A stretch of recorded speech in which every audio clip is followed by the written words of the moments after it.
បងប្អូនជនរួមជាតិឥឡូវនេះយើងងាកទៅចាប់អារម្មណ៍លើប្រតិកម្មពីអន្តរជាតិពាក់ព័ន្ធទៅនឹងការដោះលែងយោធិនកម្ពុជាទាំង18រូបជាបឋមពីគណៈកម្មាធិការអន្តរជាតិកាកបាទក្រហម ICRC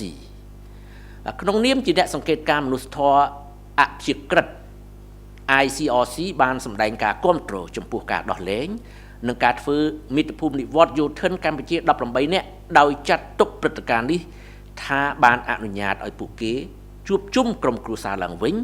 និងជាជំហានដ៏សំខាន់មួយក្នុងការប្រែក្លាយការបដិញ្ញាចិត្តដែលបានគូសបញ្ជាក់នៅក្នុងសេចក្តីថ្លែងការណ៍ទៅជាសកម្មភាពជាក់ស្ដែងពីសហរដ្ឋអាមេរិកស្វាគមន៍ចំពោះកិច្ចខិតខំប្រឹងប្រែងប្រកបដោយការបដិញ្ញាចិត្តខ្ពស់របស់រដ្ឋាភិបាលកម្ពុជានិងថៃក្នុងការរក្សាកិច្ចព្រមព្រៀងបទឈប់បាញ់ចុះថ្ងៃ27ធ្នូ2025សកម្មភាពនេះក៏បានបង្ហាញពីការបដិញ្ញាចិត្តរបស់ប្រទេសទាំងពីរចំពោះសន្តិភាពយូរអង្វែងតាមរយៈការអនុវត្តបទបញ្ញត្តិនៃកិច្ចព្រមព្រៀងសន្តិភាពនៅទីក្រុងកូឡាឡាំពួរនិងចាត់ទុកថាជាជំហានវិជ្ជមានមួយឆ្ពោះទៅរកការកសាងទំនាក់ទំនងប្រទេសជិតខាងនិងទំនុកចិត្តគ្នាឡើងវិញសហរដ្ឋអាមេរិកត្រៀមខ្លួនជាស្រេចនៅក្នុងការគ្រប់គ្រងដល់រដ្ឋាភិបាលទាំងពីរក្នុងការបន្តអនុវត្តវិធានការសំខាន់ដែលបានព្រមព្រៀងគ្នាក្នុងសេចក្តីថ្លែងការណ៍រួមកាលពីថ្ងៃ26តុលាឆ្នាំ2025សហភាពអឺរ៉ុប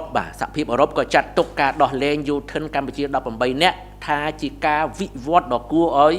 រីករាយនិងជាជំហានដ៏សំខាន់មួយក្នុងការបង្កើនទំនុកចិត្តគ្នាទៅវិញទៅមករវាងកម្ពុជានិងថៃ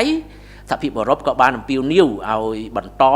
អនុវត្តប្រកបដោយសុឆន្ទៈនៅរាល់ការបដិញ្ញាចិត្តដែលបានធ្វើឡើងនៅក្នុងកិច្ចប្រជុំពិសេសលើកទី3នៃគណៈកម្មាធិការព្រំដែនទូទៅ GBC កាលពីថ្ងៃ27ខែធ្នូឆ្នាំ2025ពីប្រទេសបារាំងបានស្វាគមន៍ការដោះលែងយោធិនកម្ពុជា18រូបដោយចាត់ទុកព្រឹត្តិការណ៍នេះថាបានឆ្លុះបញ្ចាំងឲ្យឃើញពីដំណាក់កាលដ៏សំខាន់មួយនៃការដាក់ឲ្យដំណើរការបទឈប់បាញ់រវាងប្រទេសទាំងពីរ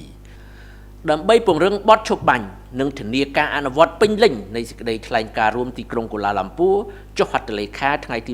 26ខែតុលាកន្លងទៅប្រទេសបារាំងជំរុញឲ្យភាគីទាំងពីរបន្តកិច្ចសន្ទនាក៏ដូចជាគោរពការបដិញ្ញាចិត្តជាអន្តរជាតិនានាដែលប្រទេសទាំងពីរបានធ្វើឡើងកាលពីពេលកន្លងទៅពីចក្រភពអង់គ្លេសសម្ដែងក្តីសោមនស្សរីករាយដែលប្រទេសកម្ពុជាស្វាគមន៍យោធិនរបស់ខ្លួនត្រឡប់មកប្រទេសវិញនិងចាត់ទុកថានេះជាការវិវត្តជាវិជ្ជមានមួយចក្រភពអង់គ្លេសបន្តលើកទឹកចិត្តដល់ប្រទេសកម្ពុជានិងថៃ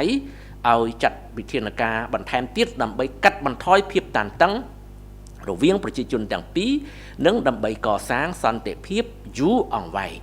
ពីអូស្ត្រាលីចាត់ទុកការដោះលែងយោធិនកម្ពុជាដែលជាប់ឃុំទាំង18នាក់ថាជាជំហានវិជ្ជមានមួយដែលនឹងជួយស្ដារឡើងវិញនៅជំនឿជឿជាក់និងទំនុកចិត្តរវាងប្រទេសទាំងពីរអូស្ត្រាលីជំរុញឲ្យភាគីទាំងពីរបន្តគោរពការបដិញ្ញាចិត្តដែលបានធ្វើនៅក្នុងកិច្ចប្រជុំពិសេស GBC កាលពីថ្ងៃ27ធ្នូ2025ដោយគូបញ្ជាក់ថាសន្តិភាពនិងស្ថិរភាពនៅក្នុងតំបន់របស់យើងគឺជាប្រយោជន៍របស់យើងទាំងអស់គ្នាពីអាល្លឺម៉ង់ស្វាគមន៍ចំពោះការដោះលែងទាហាន18រូបដោយចាត់ទុកថាជាជំហានឆ្ពោះទៅរកបទឈប់បាញ់មួយដែលកាន់តែរឹងមាំការវិវត្តនេះក៏បានបង្ហាញពីការផ្លាស់ប្ដូរជាវិជ្ជមាននិងបង្កើតឱកាសដើម្បីកសាងទំនុកចិត្តឡើងវិញប្រទេសអាល្លឺម៉ង់នៅតែបន្តបដិញ្ញាចិត្តពេញទំហឹងក្នុងការគ្រប់គ្រងកិច្ចសន្ទនាដោយសន្តិវិធីនិងស្ថិរភាពរយៈពេលវែងពីប្រទេសជប៉ុនស្វាគមន៍ចំពោះការដោះលែងយោធិនកម្ពុជា18នាក់ដោយសង្ឃឹមថាបទឈប់បាញ់នឹងត្រូវបានរក្សាហើយភាពតានតឹងរវាងកម្ពុជាថៃត្រូវបានកាត់បន្ថយបន្ថែមទៀតពីទូគី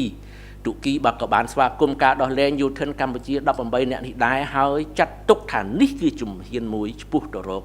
បទឈប់បាញ់ដ៏រឹងមាំដែលនឹងរួមចំណែកដល់សន្តិភាពនិងស្ថិរភាពបាទនេះគឺជាប្រតិកម្មនៃបណ្ដាប្រទេស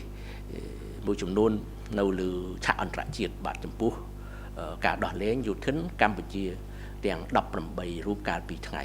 ម្សិលមិញបាទ